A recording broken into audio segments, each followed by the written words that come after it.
5 properties, 14 total units, and $5,000 a month in net cash flow. And not a single apartment tower or any 100-unit complex. Just 5 carefully chosen properties, bought in a specific order, designed from the beginning to produce maximum reliable income. So, if you could only ever own 5 properties, which exact 5 should they be? And in what order to squeeze the most dependable cash flow out of them? Because most small investors get this completely wrong. They buy whatever shows up and hope the market bails them out. And then they wonder why. 3 properties in, they're stressed, barely breaking even, and 1 bad tenant away from disaster. In this video, you're going to see the precise 5-property blueprint, the numbers behind each purchase, and the mistakes that can turn what looks like a cash flow machine into a money pit. Let's start with the problem. Picture a typical small investor, maybe 3 years into real estate. They own 3 single-family homes scattered across 2 counties. One's in a decent neighborhood, one needs a new roof, and one just had a tenant leave. On paper, they're worth more than when they were bought. On paper, things look fine. In real life, they're sweating. The vacancy on that 3rd house means 0 income from it this month. The roof on the 2nd one wiped out 6 months of profit. And the 1st one is fine, but fine doesn't build freedom. This is the trap most small investors fall into. They don't have a strategy. What they have is a collection. They buy whatever pops up, they count on appreciation to do the heavy lifting, and they spread themselves thin across properties that all share the same flaw. When one tenant leaves, 100% of that property's income disappears. The 5-property portfolio strategy exists to fix this. It's an intentionally engineered mix of property types designed to maximize income per dollar invested, diversify your risk across multiple tenants and markets, and stay small enough that a regular person can actually manage it without losing their mind. Before we walk through each property, you need to understand the 3 invisible rules that determine which properties make the cut. Rule 1. Multiple rents beat single rents. A duplex, triplex, or fourplex sitting on one lot under one roof with one mortgage produces multiple rent checks every month. If one unit is empty, you're still collecting from the others. The math on multifamily almost always outperforms single family in terms of cash flow per dollar invested, because you're sharing one set of fixed costs across multiple income streams. Rule 2. Bread and butter houses still belong. A simple 3-bedroom, 2-bath home in a stable working-class neighborhood attracts family tenants who stay for years. These aren't glamorous, but they produce consistent demand, predictable turnover, and they're easy to sell if you ever need the liquidity. Rule 3. Diversify your risk, not just your roofs. Owning 5 properties in one zip code means a local economic shift, a new rent control ordinance, or a single employer leaving town can hurt your entire income stream at once. The best portfolios spread across property types and eventually markets. So now the question answers itself. If those are the rules, what does the portfolio actually look like? Let's talk about real numbers, because this is where it gets interesting. Say you find a duplex or small fourplex listed at $320,000. Using an FHA loan, because you're living in one of the units, your down payment is just 3.5%. That's $11,200 to get into a multi-unit property. This is called house hacking, and it changes everything about how you start. Because of how lending works, you can buy a property with up to 4 units using owner-occupied financing. That means lower interest rates, down payments as low as 3.5%, and loan terms you simply cannot get if you're buying straight investment property. You're essentially getting multifamily investment financing at single-family rates because you're willing to live on site for a year or 2. The tenants in the other units pay most or all of your mortgage. Your personal housing cost drops to near 0. And from day 1, you're collecting multiple rent checks from a single purchase. Compare this to the alternative. If you'd bought a single-family home as your first investment, you'd be paying your own rent or mortgage somewhere else while also hoping the property cash flows. That's 2 housing costs fighting each other. The house hack solves that problem immediately.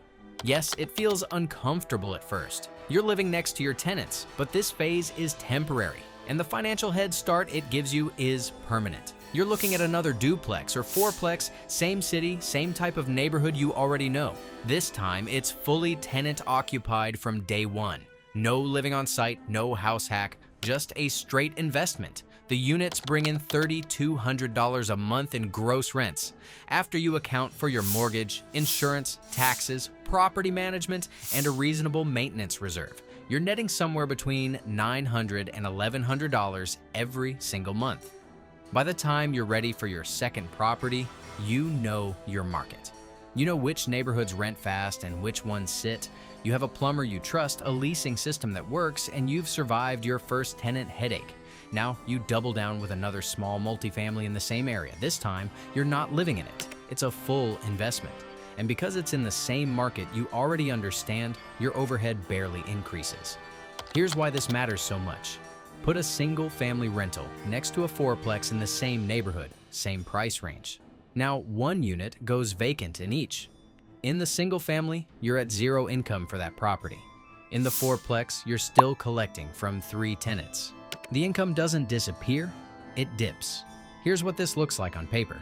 3 bedrooms, 2 bathrooms, a stable neighborhood with good schools, and a purchase price of $210,000.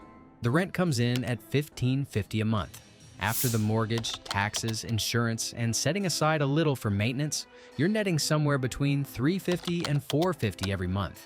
At this point, you've got multiple units, multiple rent checks, and a growing understanding of how to manage tenants.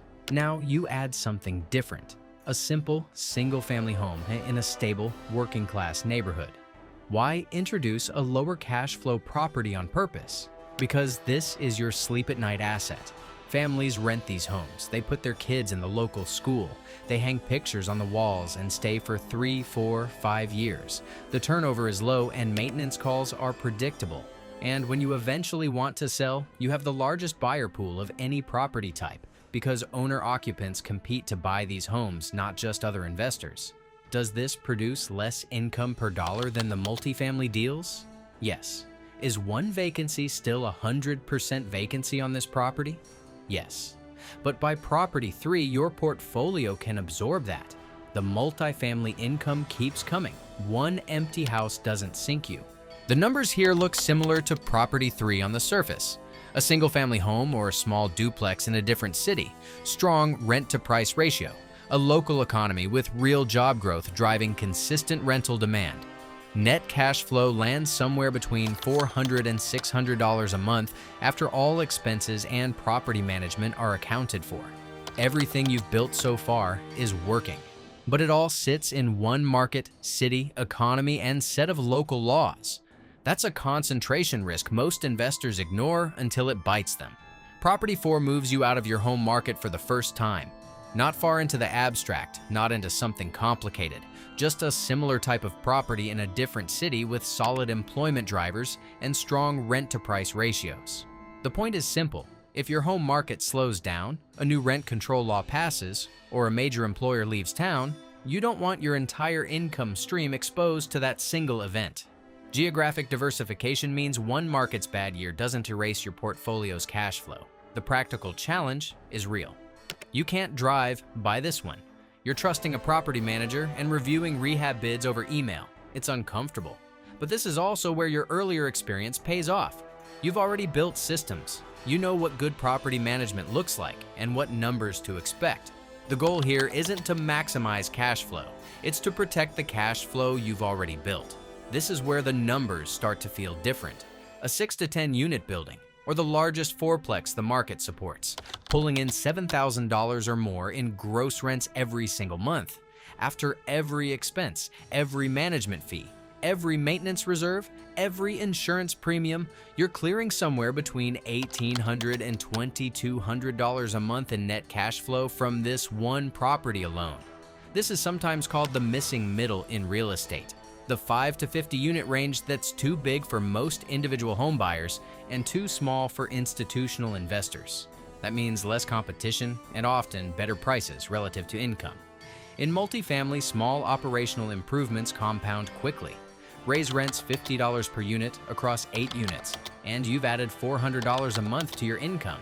Reduce vacancy by 10%, and the numbers shift significantly. Every improvement you make shows up in the property's net operating income, and that income drives the building's value. This is when everything changes. The moment you close on property 5, your portfolio crosses a line. The income isn't supplemental anymore. It's substantial. It's the kind of number that covers a mortgage, replaces a salary, or funds the next phase of whatever life you're actually building. Let's look at the full picture. Combined, you're looking at 14 or more units, income coming from multiple property types, and cash flow spread across at least 2 markets.